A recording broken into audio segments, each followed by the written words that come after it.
Welcome to DG's Courtroom, brought to you by No Halftime. No Halftime is a DFS app that allows you to play one-on-one fantasy contests. Use promo code BBALL100 to get a deposit bonus worth up to $100. You can download the No Halftime app on the Apple Store or Amazon.com.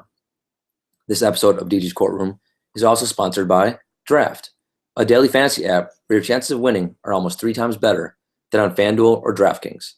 On Draft, it's draft day every day. You can do a simple snake draft for one day whenever you want. Drafts take just minutes to complete. Download Draft now. Be sure to enter the promo code DFBPOD when you download to get a 100% deposit bonus. And with that, we are off. Welcome to the show for Monday, December 26th, 2016. A monster 11-game slate for Monday. Hope you guys had a nice holiday, a Merry Christmas, or whichever holiday you decide to celebrate. The judge gave you all a very nice present, or was going to, with a special Christmas Day podcast. I did the entire thing. It was a little over an hour, like about a regular show, even though it's only 5 games. And I normally record via Google Hangouts, and I normally just click start broadcast, and then I'm, because I use so many other tabs, and and I have a show sheet, and I have 2 different screens. I really don't look back to Google Hangouts again until the end of the show when I click stop broadcast. And it just so happened this time when I went to stop the broadcast, Google Hangout had froze or whatever, or just kicked me out of there, and there was no more podcast. And I went back and looked, and after about 24 minutes, the show stopped for whatever reason. And it was infuriating. The judge was not a happy man. And I was up, it was like 5 a.m. on Christmas Day then. And so that was a disaster. Yeah, it's amazing how much the computers and things just out of our control, that exists. And IT-wise, I'm a moron, so I have no idea what happened. And now I'm going to be monitoring Google Hangout. I'm going to have to check it like every 10 seconds, because if that happens again, all the blood and sweat and tears I put into that Christmas Day show. I had surprises. I had guest hosts for you. Not true. I didn't have guest hosts. But no, it was a good show. And quite honestly, I was writing on a good amount of players. I had some sneaky ninja. I think I might be getting cold again.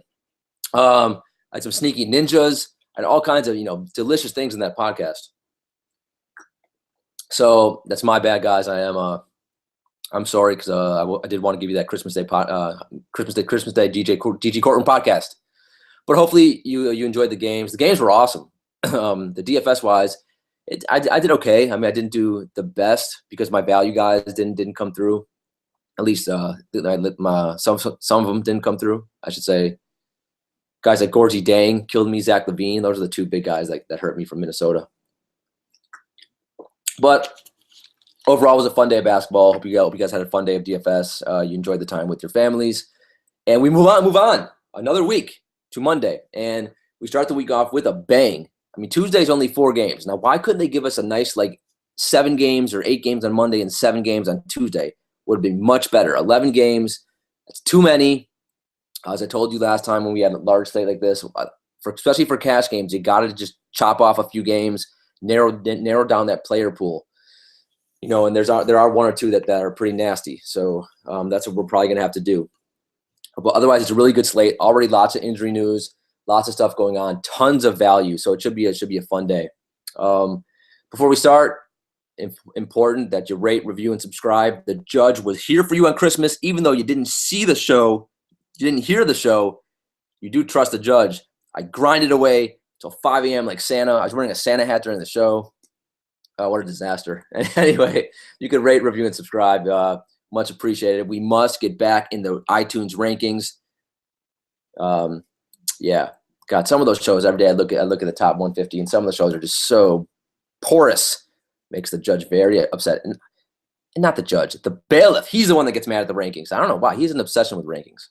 Anyway, if you guys want to do some premium services and get a consultation with the judge, whoa, that's amazing. 30-minute phone call with the judge. That sounds like too good to be true. I don't have a ton of time for those, but I have been doing kind of 1 a day right now. So if you want in on that, we'll go over, roster construction, make sure you're entering the right tournaments, right contests. you can ask me about what I do for research. I basically show you kind of how I do a typical slate for the most part, or go through some of my favorite research techniques. Anyway, we can do that. Also, Chambers, I shall be updating that. I still, it was crazy with the holidays and everything, so I still need to update the Chambers rankings. Hopefully I can do that on Monday. I will obviously tweet that out at Daniel A. Green 1 when that is ready. You can also view that on dgcourtroomdfs.com. You can also email me via that if you want to as well. So some of you guys don't have Twitter, which I find pretty interesting. So if you don't have Twitter, email me on that via that on my website, which I still need to decide if I'm going to start operating on a more kind of consistent basis. Let's talk Chambers for Christmas Day. First of all, guys, if you do win Chambers, can you just make sure that I know your Twitter name? Because we now have over 375 players that have been in Chambers, and I just can't. I have an Excel spreadsheet of everyone, but I just don't have all your Twitter names. And sometimes, if you tweet at me and I'm at work or wherever I am, it doesn't make it to the sheet sometimes. So I do my best, but it's just little old me, just the judge. I'm all alone here. So if you do win Chambers, just shoot me either a note on Twitter or a DM saying, "Hey, Judge, I won Chambers tonight. My name is blah blah blah." That would help me because we have two newbies. I want to give you a proper shout out on the podcast, man. We have two newbies who took down Chambers on Christmas Day, and I have no idea I can't give you a proper shout out. I can on the podcast, I guess, but I can't on Twitter because I don't know who you are. Win for Finn, his first cash and first Chambers victory. Congrats. And team_Corby. Congrats to you. I don't know if you're a team of individuals playing DFS or if it's just one of you, but either way, Corby, congratulations.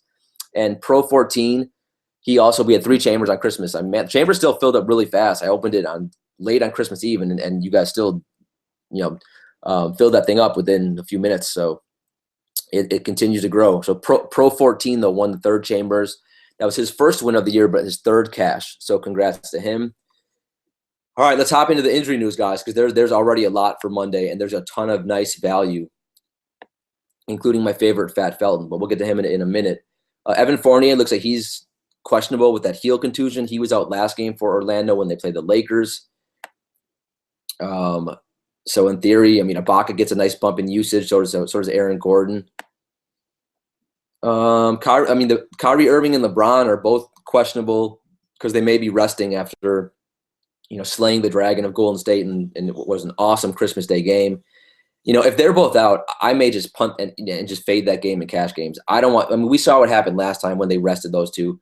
Do we really want to mess around with those bumbling, stumbling buffoons? As much as Liggins, if you watch him on Christmas Day, he's a really solid defender. Do we really want to rest our fate with that guy and chanting French fries and, the rest of those busters and Richard Jefferson, who's 47 years old and still continues to play better?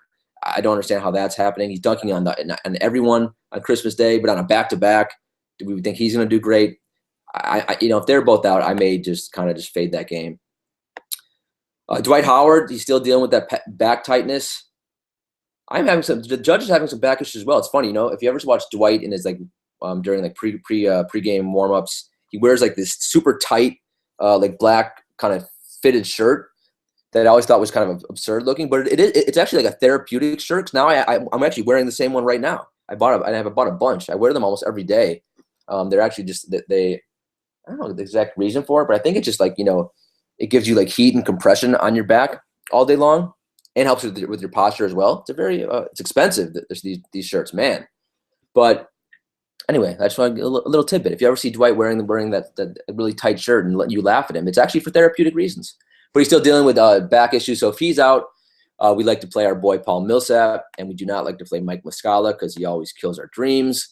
Tim Hardaway Jr. is also still questionable. So in theory, the Bays, but I rocked the Bays last game out, and Bazemore absolutely just destroyed my night and made me drink whiskey and made me pour whiskey on the bailiff, and the bailiff does not like whiskey. He likes gin. He's a gin man. Who knew? Other than that, JJ Brea, whatever. Who cares about him right now? I know another big one for Monday. Looks like Damian Lillard's going to be out with a sprained ankle. No Judi Dench? Well, I don't remember the last time he's missed a game. So, I guess Shabazz Napier would be starting for him. Maybe some Crab would get some more minutes. I'm not sure I want to touch them, but especially on an 11-game slate. The biggest one, CJ McCollum, I think has a 32% usage rate when Dame is out. So CJ becomes a really nice play on Monday, and I have not been playing him at all lately.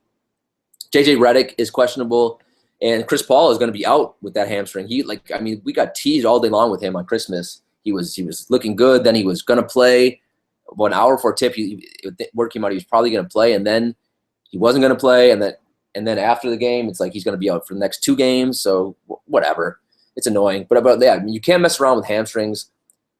I mean, all day long. I mean, that's why I played a ton of Jamal Crawford on Christmas, and the reason I did was because I thought that the Clippers would be so stupid to throw him back early when the regular season means nothing for them. I mean, they're already missing Blake.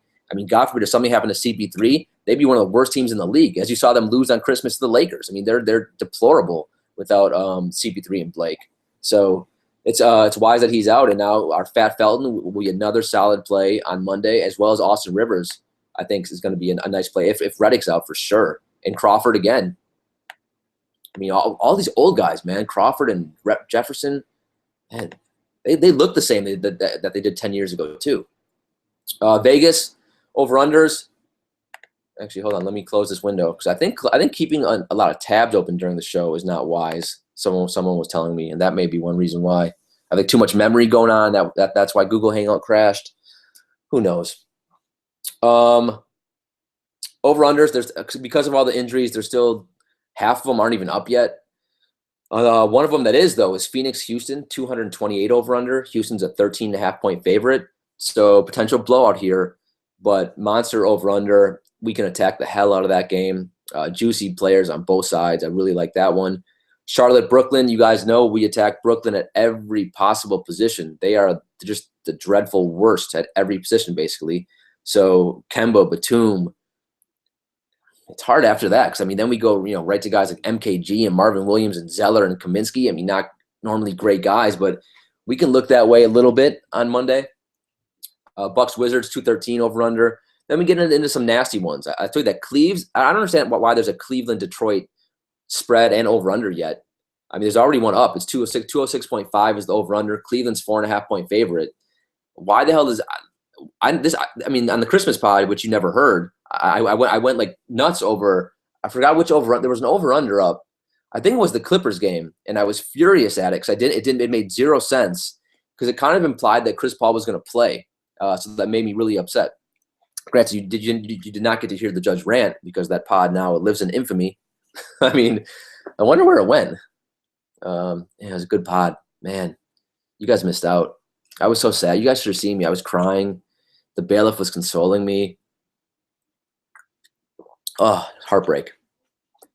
Yeah, I don't know why there's a Cleveland-Detroit over-under or a line yet, but Cleveland is a 4.5 point favorite.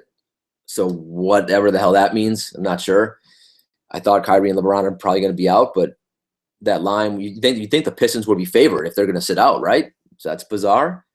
Two games that, I might have to just fade because it's an 11-game slate, and you can't play everyone. Dallas at New Orleans, 197, disgusting game there in terms of pace especially. And Indiana, Chicago. Normally I love to attack Indiana, and the Bulls are just a mess lately.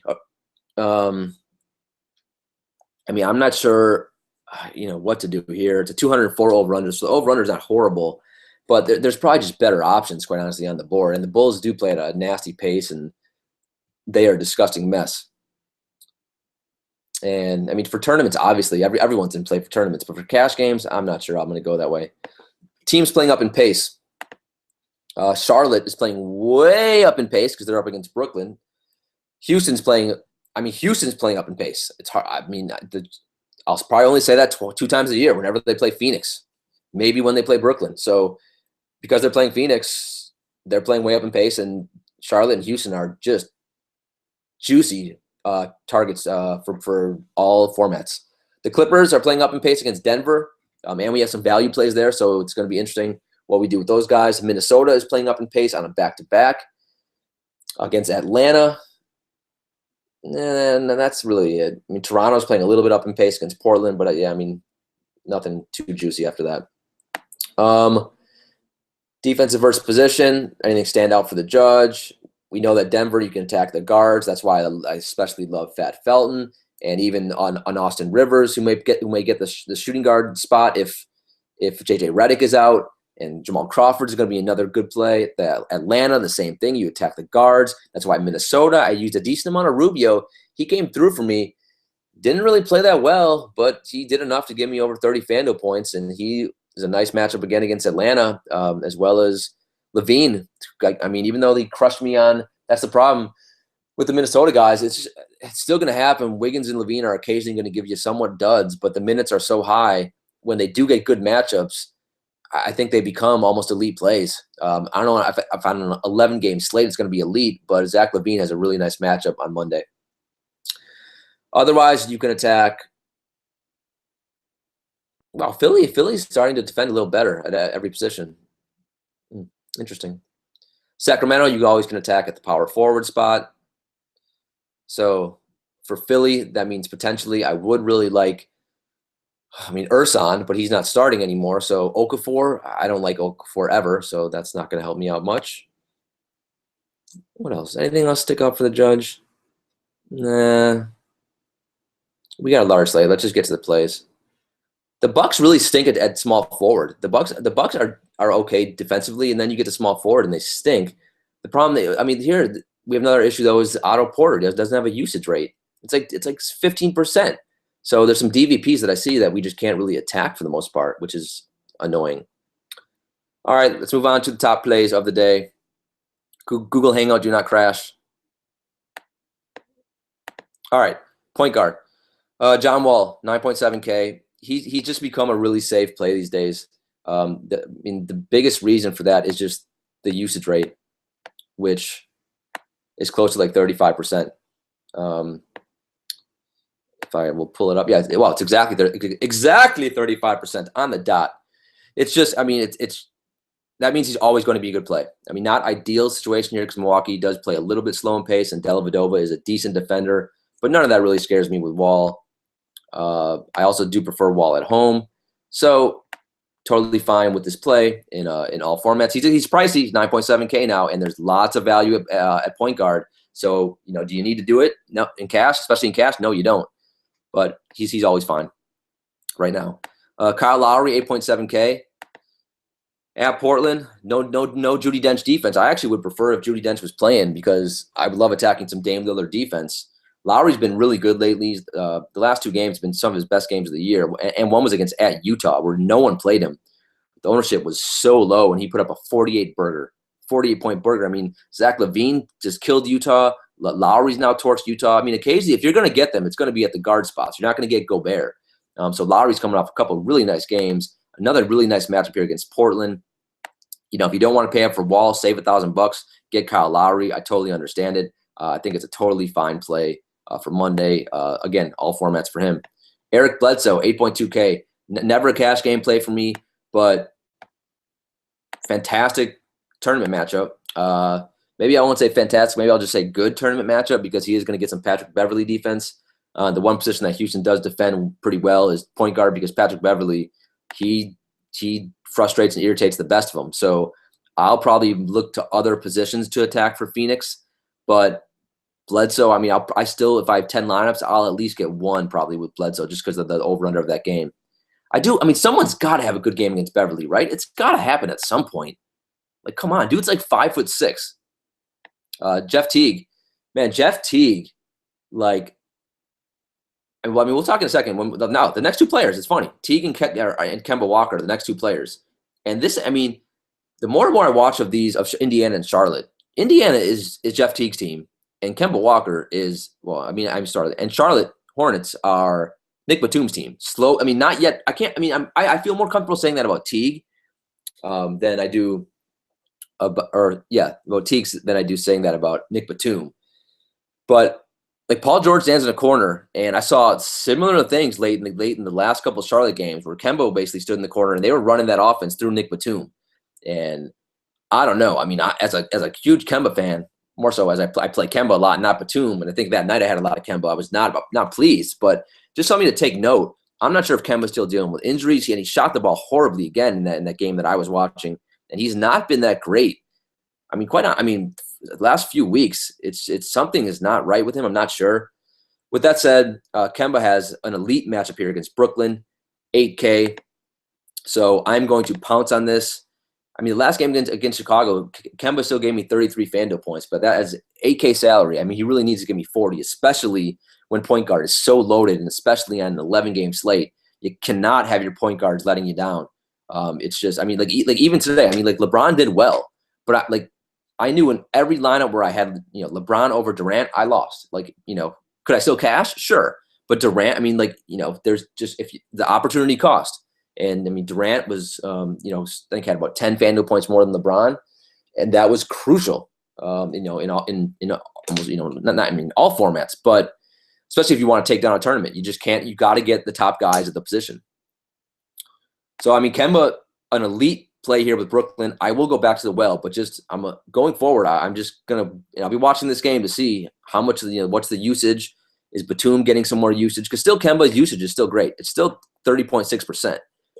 But just something to be wary of. But on Monday, let's attack Brooklyn. Let's hope he feasts. Let's hope he gives us a 50 burger because he's stunk lately and he owes us one. Go back to Jeff Teague for a second, 8.2K. This game, I don't want a ton of exposure because it's a second worst over-under of the day. If there's a guy from Indiana I'll target, though, it's going to be Jeff Teague. He's just been too sexy lately. 47, 46, 47, 42, 44 last 5 or 6 games. I mean, I call him the Indiana Teagues. Paul George can go, whatever he wants to do. I mean, I'm sure he's had a great time on Christmas. Well, Teague was probably studying game film. He's getting ready. This guy's balling this year. So he can easily have a nice night against Rondo. On a slate like this, I could see his ownership being pretty low. You need to do it for cash? Absolutely not. But in tournaments, sure. He's been really good. I mean, I've been so surprised with how good he is. I mean, he was not that good in Atlanta. He was not playing the same way he's playing now. Dennis Schroeder, 7.1K. He's somewhat similar to Teague, except they just swapped teams. I mean, Schroeder lately, he hasn't been as consistent as Teague, but his usage is actually higher than Teague's. His usage is 29%, whereas Teague's is at 27%. Schroeder, you're getting him at about $1,000 cheaper in a better pace game. So catching Minnesota on a back-to-back. So I honestly would prefer Schroeder over Teague on Monday night. If you're going to go to either, they both could give you 40, 45, FanDuel point nights. I mean, Schroeder's been really good lately too. 41, 32, 45, 22, 34. I like him the fact that Dwight's out, I think that benefits, Schroeder and Millsap. So both of those guys are a really good place again on Monday. I mean, point guard it's loaded again. It was loaded on Christmas on only a 5-game slate, and it is monster loaded on an 11-game slate. Jrue Holiday, 7.1K. Look, I needed to narrow the player pool. I'm not going to be playing a ton of Jrue Holiday, and he hasn't looked that good, quite honestly. To be the last couple games. Last couple games, he's been better, 36 and 42 FanDuel points. Before that, though, when I was playing him, of course, it was 29, 18, and 19. So he needs to show me and be a little more consistent. And in this really slow-paced game against Dallas, not a great spot for him. Mike Conley at Orlando. Is this over-under up yet? This is good. This over-under has to be just disgusting. It must not be up. Yeah. This may be another game I just have to X off and not even look to. Conley, he looked better recently against Houston. Speaking of someone who did okay against Patrick Beverly, he put up 37 FanDuel points against Beverly. That may be one of the best nights I've seen someone have against Beverly in the last couple of weeks. The minutes are slowly creeping up back from injury. So, I mean, I guess it's an intriguing tournament play. I'm not going to touch it for cash. He'll be low owned. He'll be overlooked. I think the price is still fair. So you can do Conley if you want. I mean, he's got a 29% usage rate on the year. So he does get to have the ball in his hands a lot. Darren Williams, 6.6K. Yeah, I'm just going to probably avoid this game for the most part. D. Will, he's looked good. I mean, put him in the same category. Richard Jefferson and Jamal Crawford, all these guys who are 75 years old and who have to go to senior citizen homes after the game. They've been playing really well. I mean, he's surprisingly been really good the last couple of times I've watched him play. But at 6.6K on an 11-game slate against New Orleans at that pace, no thank you. Jeremy Lin, 6.4K. Yep, I'm going to use a little bit of Lin on Monday. Not a ton. Not going to go crazy. The minutes, though, are slowly getting there for us. Last game, I'm not going to count because it was a blowout against Cleveland. The game before that against Golden State, when I played one of the Crash brothers, Steph Curry, who is now he's now easily Golden State's fourth best player, and I will never roster again ever. I'm just kidding. You guys know I will, but God, Curry stinks. I mean, he is so bad. I mean, against the Cavs every time. I mean, he sucked every finals game. I mean, for the most part, and stuck. I mean, he's been so inconsistent this year in terms of DFS, and he a disaster on Christmas Day. But Jeremy Lin against Golden State a few nights ago had 32 minutes and 39 FanDuel points. He is going to be on my radar. I think he's still going to be overlooked a little bit. If Kemba Walker is ailing a little bit, I'm going to have one or two lineups where I stack this game, where I'll have a Jeremy Lin, Kemba as my two point guards on FanDuel. I'm a little intrigued to see what Lin can do on Monday. Christmas is over, but you can still play an Elf if you want. Elfrid Payton, 6K. I will probably not go there because I don't want to go against Memphis. It's probably be a game I'm going to look to avoid for the most part. Same with Rondo, 6K. Man, he sucks too. 18. He gave me 18 FanDuel points on Christmas Day. I think I had him in maybe one or two lineups. I mean, I didn't have a ton of him, but I had one lineup that was really good. Now, thankfully, I covered my bases. I played one lineup with Rubio and one with Rondo that night, or in that exact same lineup. So the one with Rubio cashed and did fine, but Rondo, I think, killed the other one for the most part. On a back-to-back against Indiana, you can play him in tournaments, but for cash games, I'm not going to touch him. Rubio, 5.8K. Been playing better. I mean, he's been the last 5 games now, he's been close to 30 FanDuel points. I didn't even think he was that good, quite honestly, against Oklahoma City. He stumbled into 10 assists. He got me a whopping 3 actual points.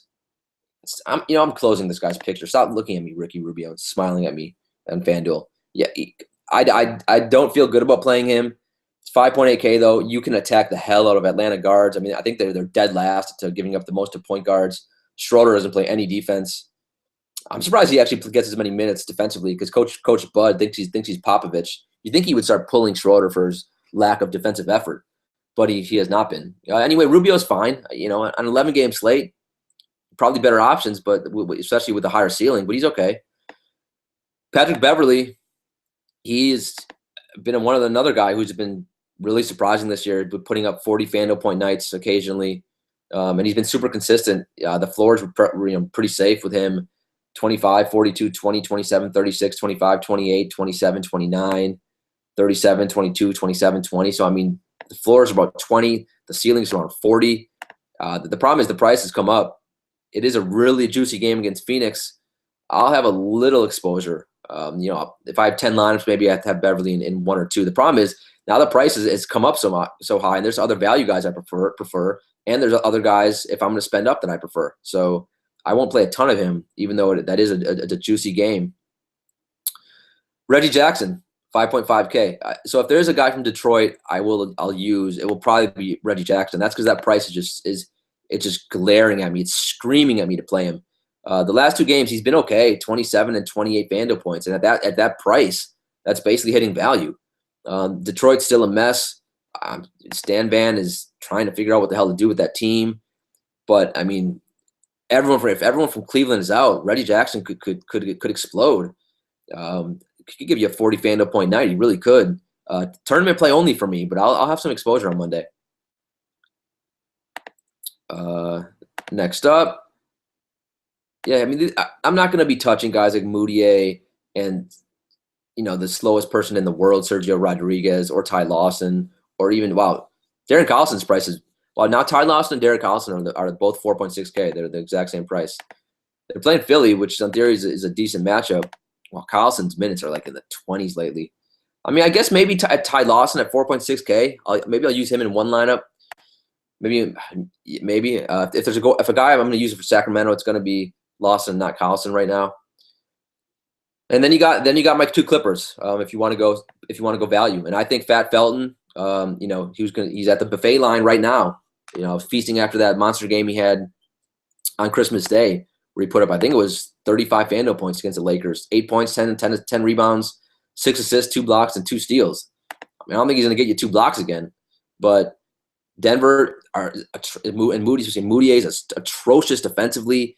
I'm a little nervous to back because, as we know, Fat Felton's not in the best of shape. But just that's a really juicy matchup. I think it's super safe for cash games. And then if Reddick is out, I mean, Austin Rivers gonna get 35 plus minutes. I mean, he got 25 on Christmas Day. He only put up 13. But if JJ's out, who else are going to play? He's going to get 35 plus minutes, and he's going to stumble into 20 Fando points. You would think. I mean, he's killed us many times before in the past, but not when they have 4 starters out. So yeah, both those guys are going to be in play for me. Shooting guard, Harden's 11.6K. Yeah, I mean, the shooting guard is gets tough because Giannis has been so good lately. It's just I've been playing Giannis over Harden because Giannis is $1,000 cheaper. I might have to reconsider that for one day, just because Houston's playing up in pace, and as I stated earlier, I don't get to say that often. He's 11.6K. It's expensive. I mean, he's been good, but not great. I mean, like as you saw on Christmas Day, you did not have to have Westbrook in your lineup to take it to I think to win the GPPs because Kyrie Irving put up the same Fando points, and Kyrie Irving was like $4,000 cheaper. I think it was more than that. So, I mean, Harden, he's like 43, 54, 53, 57, 57, 46, 62. He's been consistent. At that price, though, man, it really does limit what you can do with the rest of your lineup. And he's really got to give me close to 60. And he's not done that once in like the last 10 games. With that said, safe for cash. It's just versus Phoenix. He does have a safe floor. I mean, the floor is like 45, maybe 50 on Monday night. So I think I'm using him in cash right now, but I haven't done it in a while. But I mean, come on, it's James Harden. Giannis, 10.6K.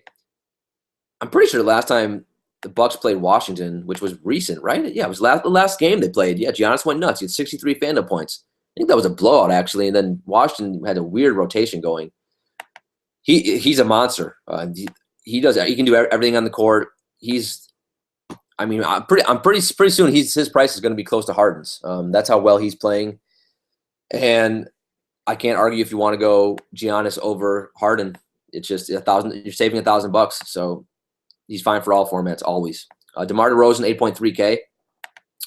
I love CJ McCollum defense, and I love the fact that without Lillard, McCollum's going to have more of an offensive load, so he's even going to be super exhausted on defense. So DeMar should be able to have a monster day. The problem is 11-game slate, one-trick pony. You guys know the deal with DeRozan, so probably a tournament play only for me. Nick Batum. So Batum's price keeps rising because I keep telling you it's basically his team now for the Hornets. I mean, we got the Indiana Teagues. We got the Charlotte Batums. I mean, he put up a 50-burger last game out, 42 before that, 25 and 42 and 41 the last 5 games or so. So he's not this is not like a fluke. He's been consistent. He's been running that offense. I mean, look at the assists the last few games. 10, 10, 4, 5, 8. They're basically putting the ball in his hands, and like Kemba is basically doing what Steph Curry does, which is sickening. Basically just running around screens. That's not what we want out of our point guards. So Nick Batum, 7.5K. I'm a little worried on this slate. He's going to be a little over-owned, but I think it's a super safe play. You can attack Brooklyn at every spot, and he could easily end up close. If he puts up a 45 Fando point night, I mean, that's you can use him in cash over Harden and Giannis. I mean, you can go to actually DeMar and Batum would be an interesting little play there. I mean, obviously you get the opportunity cost is you're missing out on Harden and Giannis, but for tournaments, that still gives you enough upside. Normally, I don't play Batum because the upside is not great, but that's slowly starting to change. And against Brooklyn, ideal matchup. Next guy, I mean, shooting guard normally sucks, and so far every guy I've liked. And add the next guy to the list, CJ McCollum. I mentioned at the top of the show. Without Lillard, he's got 32% usage rate. So normally I don't want to play one-trick pony, but I mean, you're getting him about 1.3K cheaper than DeMar DeRozan, and CJ McCollum could easily give you a 40 burger, and without Lillard, maybe a 50 burger. I mean, playing against Toronto worries me a little bit. Their defensive versus position is, I think it's pretty high. I will confirm that. Talks amongst yourselves for a second. Where are you, CJ? Wow, yeah, yep, I was right. Toronto gives up the fewest Fando points to shooting guards. So, but with Lillard out, I think CJ's a nice tournament play on Monday. Bradley Beal, I like Beal. He's fine, but just the problem is I prefer McCollum, Batum, DeRozan, Giannis, Harden over him right now. So I'm maybe in tournaments I'll use him a little bit. He's pretty safe. Occasionally he'll kill you, but he's okay. Zach LaVine, man, his price came up. I do not like seeing a price come up after a guy kills me in one of my lineups. But the price came up because he put a 50 burger up a couple nights ago against Sacramento, 40 actual points. I mean, the problem was against OKC, he only played 31 minutes. What the hell is that about? Was he in foul trouble? I didn't think he was in foul trouble. I know he tweaked his ankle at one point, late in the third quarter, but he came back pretty soon. That's a little weird. He only got 31 minutes. Anyway, only 19 Fando points on Christmas Day. You can attack the hell out of Atlanta guard, so he's going to be a tournament play only for me just because I love so many shooting guards, which is another rare thing to say on a DG Courtroom podcast. For tournaments only, I mean, the minutes are locked in, and you could honestly, if you want to roll them off for cash, you still can do it. But shooting guard, there are a lot of good plays. D Wade, I just don't play Wade on back-to-backs, although he was the only bull that really showed up on Christmas Day. I'm kicking myself because I faded him completely against the Spurs, and I didn't play as many lineups as I normally play due to the holidays, and it was only a 5-game slate. But I wish I would have had just 1 or 2 lineups with D Wade. But in that versus Indiana, I'm not gonna have a ton of exposure. Devin Booker, yeah, I mean I'm gonna be fading a lot of Bledsoe because of Patrick Beverly. So I got to play someone from Phoenix in this high-paced game. Devin Booker's he's starting to play really well lately, 39, 44 last 2 games, 25 and 38 the 2 before that. His shot's starting to fall. The price is very reasonable. It does worry me a little bit that TJ Warren is back, but he's getting James Harden defense. He's an elite level tournament play on Monday. Eric Gordon, 5.7K. Yeah, I mean, I don't mind Gordon. He's been consistently good. I mean, every show you hear me say, nice floor, pretty nice ceiling. The price has come up a little bit, but he's fine. Wes Matthews, I just don't really want to. He's normally at one of my cash game locks, but an 11-game slate, and the usage rate is not that great. And I'm telling you, they go to a lot of Darren Williams down the stretch, and a lot of Darren Williams and a lot of Harrison Barnes isolation. And what does Wesley Matthews do? He does what Paul George does. He does what Kemba Walker's now doing. Hides in a corner like a scared little girl. Is it not politically correct to say scared little girl? I don't know if we have. Maybe if we have women listeners, they can tell me if that's. Should I say scared little boy? Is that better? A scared little child. He stands in the corner like a scared little child. So yeah, I probably won't be using a lot of Wes Matthews. KCP. I just don't want to go near this game. I mean, tournaments. You can do it 5.5K. It's been bizarre watching him play with Reggie Jackson. Right now with the Pistons, I'm just not sure what you're going to get. Will Barton and Gary Harris, the next 2 guys. Gary Harris is going to, 4.7K. Is G Harris' price just never going to come up? I mean, at 25 FanDuel points last game, I might use him again for cash games at that price. It's just, man, and he's going to be getting some Austin Rivers defense. I think the last person to get some serious Austin Rivers defense was Aaron Gordon, and Aaron Gordon put up a 40 FanDuel point night. So Gary Harris, I mean, lock and load for cash games. I mean, 4.7K. Come on, FanDuel, up that price. Why is Will Barton still $700 more expensive? That's ridiculous. I mean, whatever. So Will Barton, he's had a couple decent games lately. So if you want to throw him in some tournament lineups, you can do that. I prefer G Harris for cash. While Sean Kilpatrick, I knew he's going to take a tumble when Lynn comes back, but this was faster. He's really crashed down to earth. He's been under 20, 3 out of the 4 last games, 4.6K. Yeah, not much to say there. I mean, if you want to play him, good luck. Ugh. Other than that, at shooting guard, Shumpert, I'll just mention. I actually did play a little of him on Christmas. Man, he somehow grinded his way to 19 FanDuel points, but it was a struggle. I mean, you think he started the game 0 for 6 or 0 for 8 from the floor. He missed wide open threes, and he allegedly is shooting a career high 45% from 3-point range. Yeah, I don't think so. He stinks. Wow, I do not want to go there on an 11-game slate. Other than that, Jamal Crawford, yeah. I mean, if all those guys are out for the Clippers, I mean, I'll play him, even though it's a back-to-back a little bit, especially in tournaments. Gave me 25 FanDuel points against the Lakers. The problem is he is a one-trick pony, so his actual points will be pretty close to what he gets you in FanDuel points, which, you really need him to get at least 20 actual points, which he easily can do, though, without all the Clipper starters. Last guy I'll mention is my sneaky ninja of the night, and that's Jody Meeks. Now, the problem is it's an 11-game slate, so I don't think I can use a ton of Meeks, but I'm going to have one lineup where I use Jody Meeks. He's 3.6K. He is starting for Evan Fournier. He got 21 FanDuel points his first game out when Fournier was out. Played 27 minutes. I've always liked Meeks. He had a really good year. I think it was for the Lakers, and then he was like hurt for a couple of years, and then he was on Detroit, and then he was playing behind KCP, and Stan Van would never give him minutes. Dude, he can do some things on the court. He can shoot the ball. He's some of a streaky shooter, but he's making a shot, and he's a really good defender. He can give you some steals. So Jody Meeks, my sneaky ninja of the day, super cheap guy starting. I'm gonna throw him in a tournament. Small forward. We're not gonna mention LeBron because we don't know if he's playing. Jimmy Butler, 8.2K. If there's one bull I'll play, it's gonna be Jimmy Butler. He hasn't hit 40 FanDuel points in looks like 5, 6, 7 games or so. The price though is man, I think it was 7.8K on Christmas. I think now I'm all confused. Maybe that was Carmelo. Either way, yeah, no, I think he was 7.8K. But so the price has come up a little bit to 8.2K. I just don't. Even though small forward is not a great position, I think I want to avoid that game for the most part, and I don't think I'm going to have that much money to spend at small forward in my cash game lineup. But tournaments, absolutely. Paul George, if you want to play, Paul George of the Jeff Teagues or the Indiana Teagues, you can do it. 7.9K. He has not been great because he stands in the corner all year, but one day he's going to give a 50 FanDuel point night. I think. Harrison Barnes, 6.5K. Yeah, I don't want to touch that game. Andrew Wiggins, 6.2K.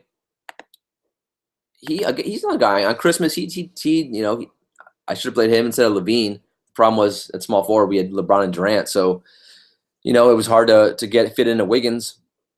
36 minutes against OKC, 33 FanDuel points.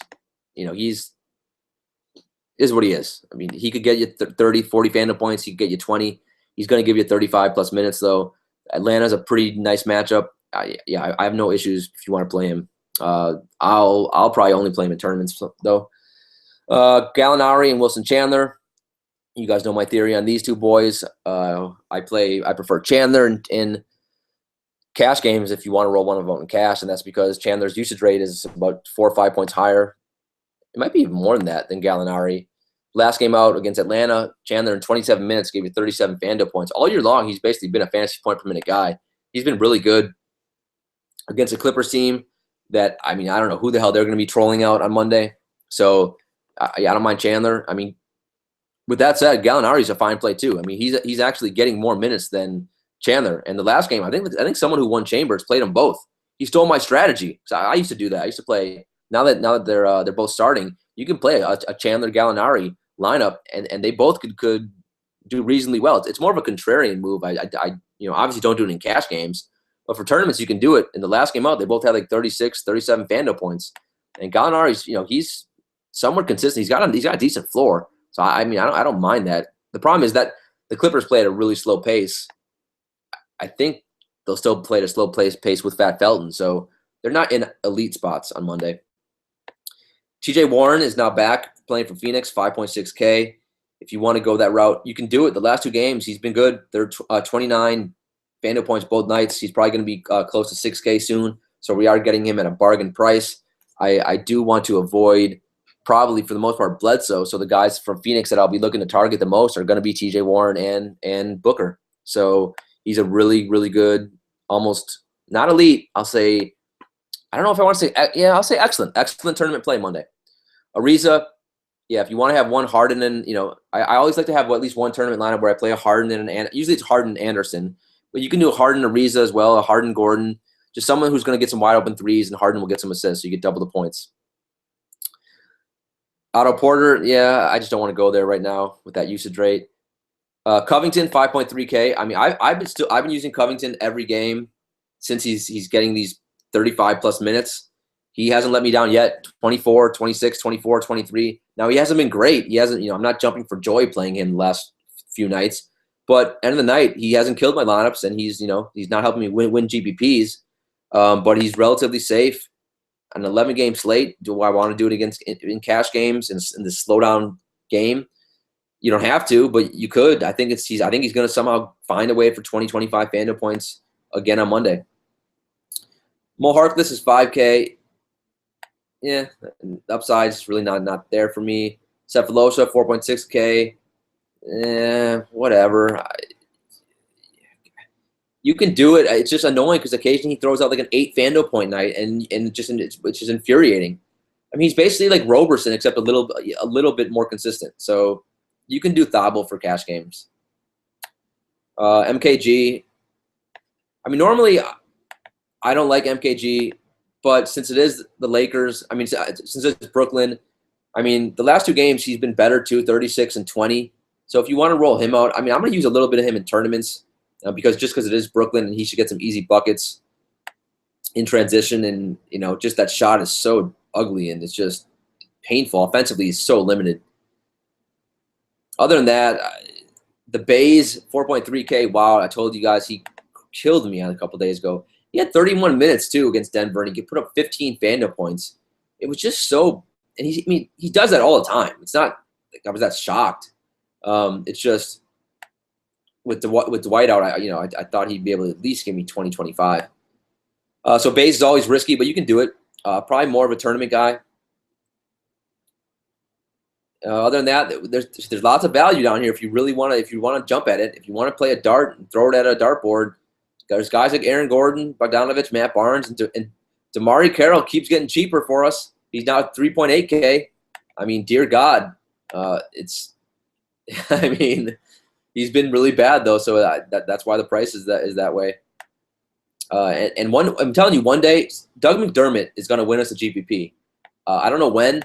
Not probably on an 11-game slate, but watch out for him because he's starting to get a lot more minutes for the Bulls, especially once they finally do something with their trade Rondo, dump Rondo, release Rondo, hide Rondo in a basement, tie Rondo up, and they can go to have a shooter on the court at all times.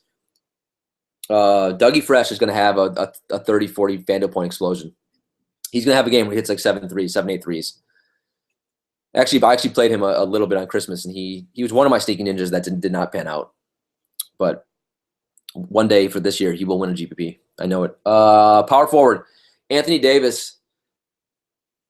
He's going to be a tournament play only for me. 11.6K. He's expensive, and he's going up against Dallas. Dallas really does no one to defend him, but it's just a super slow game. And there's other. I wanted to use my money.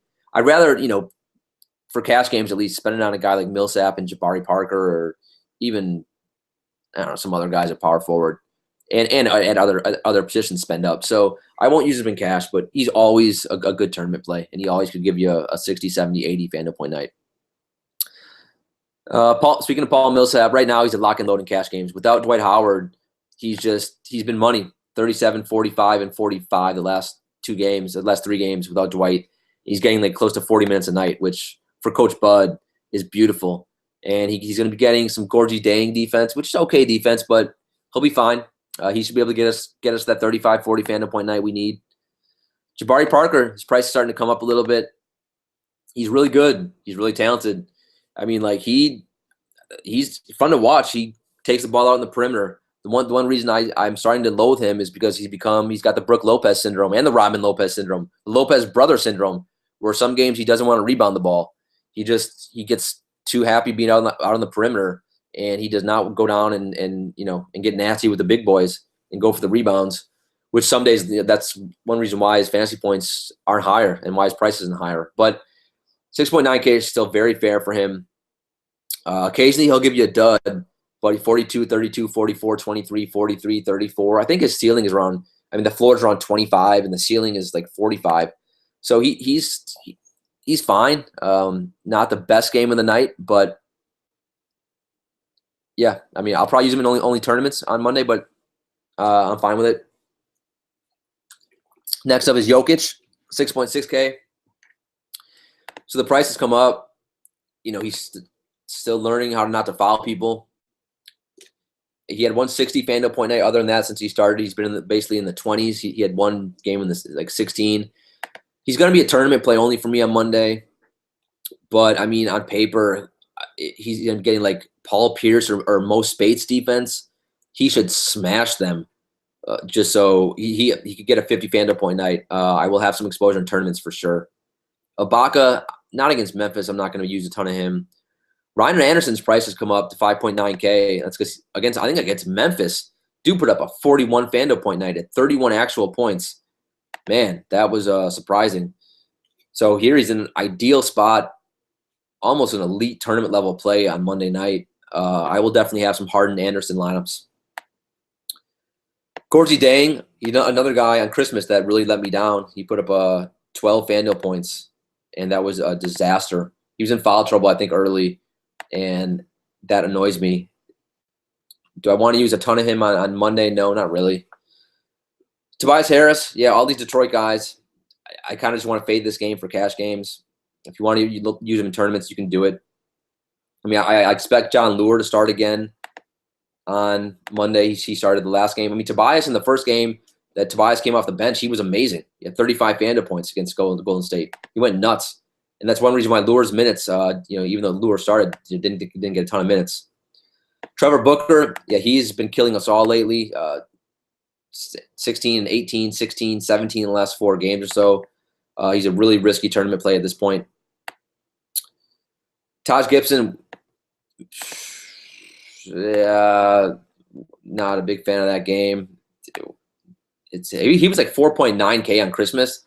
I used a decent amount of him. He was still really cheap. He was still really low owned. But I just don't love this Indiana-Chicago game. He's okay for cash games. Ersan, the minutes are down, so it's hard to get super excited about him. If Okafor ever goes out, I'm going to start using Ersan a lot. Thaddeus Young, 5.2K. Just that game I'm not going to play a ton of, although he's been good. Other guys I'm looking to under 5K. John Lure, 4.9K. Like I said, he's starting now, so he did get 33 minutes still against Golden State. Only 21 FanDuel points. At that price, if you tell me Lure's going to start, sure. I mean, I think he's safe for cash games and probably tournaments. He could give you a 30, 35 FanDuel point night. Other than that, I guess I'll be on look. I mean, like Caspi he's dealing with this mystery illness. He did play. He dressed last game and it didn't play a minute. So I don't know what's going on with him. If he does suit up, in theory, against Philly, maybe you could use him. Mo Buckets, Mo Spates, if you want to go back that route. With all the Clippers out, he put up 23 FanDuel points against the Lakers on Christmas. He'll probably do something similar on Monday. That's it for a power forward. Center. Cousins is 11.2K. Center's really good on Monday, so just giving you a heads up. I wish we were on DraftKings and we could play 2 centers. Oh, by the way, I think starting January 1, I'm gonna roll out a Chambers for DraftKings if the demand's there. Just a little heads up for you guys. I've been looking over there lately, and I like the salaries. The salaries are really there's some juicy guys that we can target over on DraftKings. All right, back to centers on FanDuel. Cousins 11.2K. He's elite. I think I'm pretty sure he already went up against Embiid this year. He's playing Philly. Let me just real quickly check. Maybe they didn't. Maybe he has not played Philly yet this year. I thought I remember a Cousins Embiid. Maybe I dreamed it. I don't know. Yeah, I don't see it here. So Cousins versus Embiid will be an interesting matchup to watch. I think Cousins should have his way with Embiid. He's way too skilled offensively. He's way too savvy already, and I think it's a nice spot for him. He'll be somewhat under-owned because center is so great. I don't have the money to spend up for Cousins in cash right now, but he's fine for all formats. Towns 9.2K. Against Steven Adams, I faded him completely on Christmas. I put up 32 FanDuel points. He had a decent game. He had 26 actual points and eight rebounds. He's been consistent lately. If you want it, you can save $2,000 if you don't want to pay for Cousins, and you're gonna get Towns with if Dwight Howard's out. I mean, I guess in theory, I mean they've been using Millsap at the 5 a lot, so Towns probably gets some Millsap, will probably get some with Scala. But either way, Towns should have a nice night on Monday. Nice tournament play. Marc Gasol. Yeah, I mean, I might have one lineup where I have a Conley Gasol as a point guard center duel. I mean, he's been good, 31, 55, 41 the last 3. With Conley back, his usage does hurt a little bit, but he's getting some Vucevic defense here, which, I mean, Orlando defense versus position. I mean, they're really bad at center. Where are they? I hate 11-game slates for many reasons, but one is my Excel sheet where I have all the data is so massive for 11 games with all the players. So they're trying to find things like DVP and usage rate. It takes forever. Yeah, so I mean, Orlando gives up the 5th most FanDuel points to opposing centers. So Gasol, he's a sneaky under the radar play. He's not sexy, so he's always underowned. I'll play a little of him on Monday. Drummond's is 7.4K. God, he has been so bad this year. Just you can do it if you want. Yeah, it's if you play Drummond this year, you understand why my voice just goes, Drummond. But if you played him like last year and you're new to DFS this year, you're probably super excited. Drummond 7.4K against Cleveland. Oh man, great matchup. Yeah, whatever. You can do it if you want. Brook Lopez 7.3K. I actually like him more with Lin back. I think he gets open looks. When Lin, they can do some little bit pick and roll with Lin. He also can Lin can drive and get Lopez, easy layups or easy putbacks because the defense gets drawn to Jeremy Lin. So he's fine, 7.3K. The problem is there's just so many other guys I like. So he'll be low owned. DeAndre Jordan is 7.2K.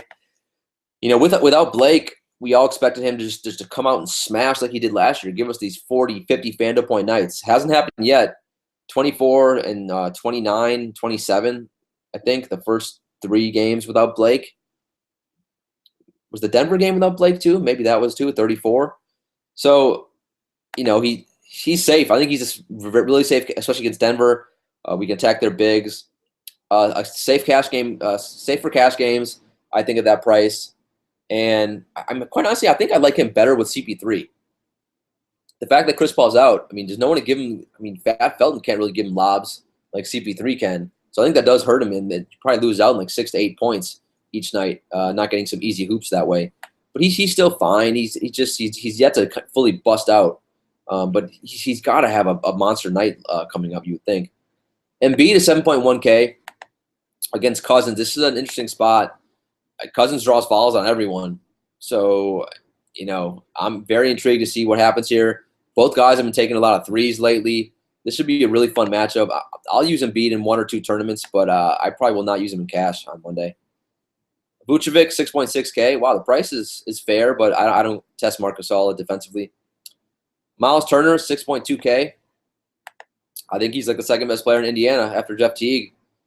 And then you probably got Stuckey's the 3rd best player. Glenn Robinson's the 4th. Thad Young's the 5th. Then maybe Paul George is the 6th best player. I mean, Turner's fine. I vividly remember the last game I played him. He gave me 19 FanDuel points. But before that, he's been super consistent.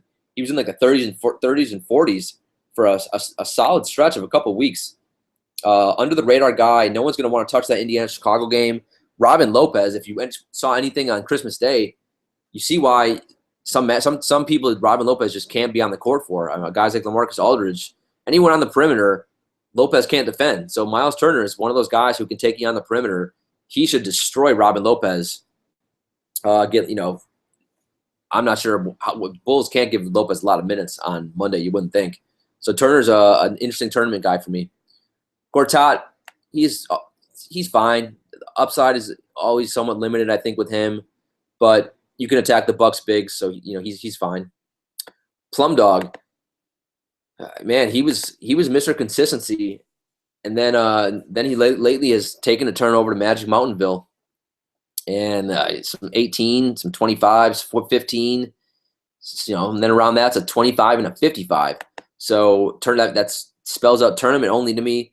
He's also going up against my boy Valanciunas, who I love. Valanciunas is no joke defensively. What the one thing I'll say here is without Lillard, they're going to run a lot more of their offense through Plumlee because, I mean, he's a really good passer. So that's the one reason why maybe I'm going to use him with Lillard out, use a little bit more of him in tournaments, and maybe he gives me like a 50 FanDuel point night somehow. Maybe he's out initiating offense on the perimeter. If he goes down low against Valanciunas, he's going to get smoked. Speaking of Valanciunas, 5.6K. I mean, man, God, like against Utah, 16 minutes, 26 FanDuel points. Against Brooklyn, only 22 minutes, 29 FanDuel points. Orlando, 26 minutes, 33 FanDuel points. Fantasy point per minute monster. The problem is Coach Casey hates him and never gives him the minutes that he deserves. So it's hard to trust him in cash games. Tournaments, though, if you want to use Valanciunas, you can do it. Center is loaded, though. He's cheap, though. He's fine. Tristan Thompson, man, I used him on Christmas Day. He let me down big time. Wasn't the best matchup in the world, so he didn't play a ton of minutes, only 28. That's what he gets anyway, though. But he's got only not even 20 FanDuel points. So on an 11-game slate with all these great centers, you don't have to do it. Same with Chandler. I mean, I don't know. I just don't see the need to do it. You can. Other than that, under 5K, you got Bismack, you got Robin Lopez, the Bucks guys, Jahlil Okafor.